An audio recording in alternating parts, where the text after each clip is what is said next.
The story of Sidney Holmes, the man who returned from 4 centuries evening, was slowly descending over the streets of Fort Lauderdale in the summer of 1988. A seemingly quiet city, though it hid in its corners a constant fear of the crimes that often shook it. And on one of those days, an armed robbery targeting a man and a woman rattled the neighborhood and sparked panic.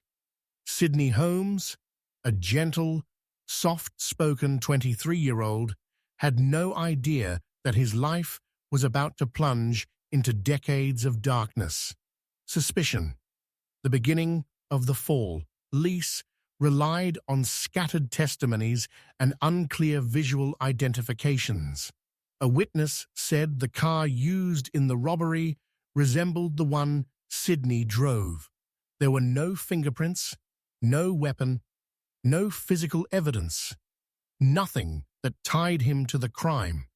But back then, rushing to accuse young black men was tragically common, and Sidney became one of its victims.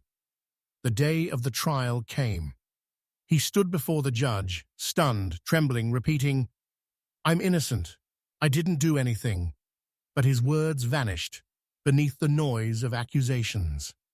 The cruel sentence. The verdict was announced, 400 years in prison, as if the judge hadn't sentenced a man's body, but his very soul.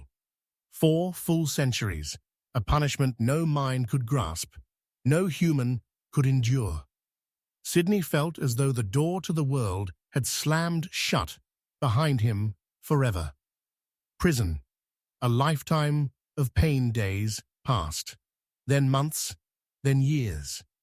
Inside his cell, Sidney watched time decay. Friends grew up and got married, family members aged one after another.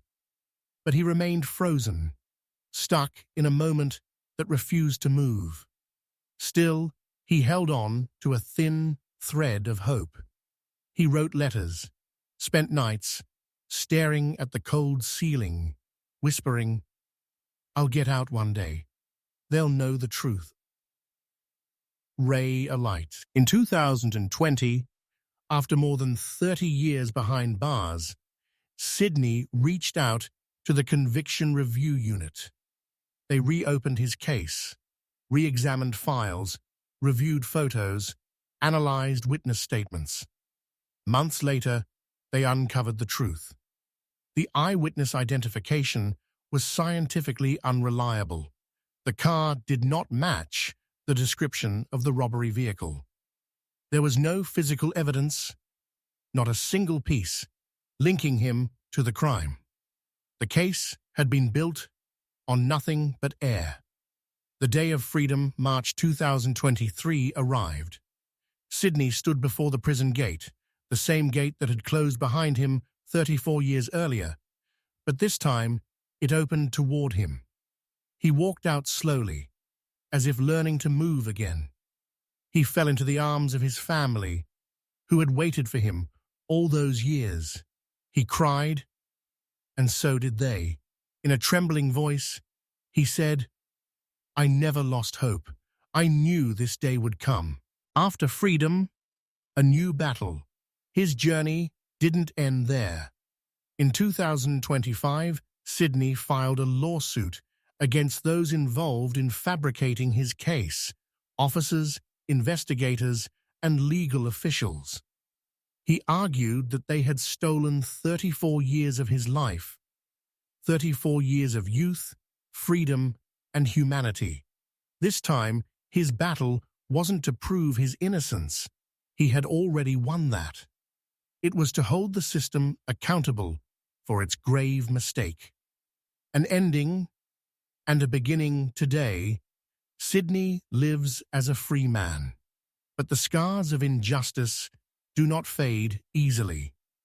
He walked out from a sentence meant to last 4 centuries, becoming a symbol of patience and a reminder of the deep flaws in a justice system meant to protect him. Sidney's story is not just a tragedy. It is proof that the truth may be delayed, but it never dies.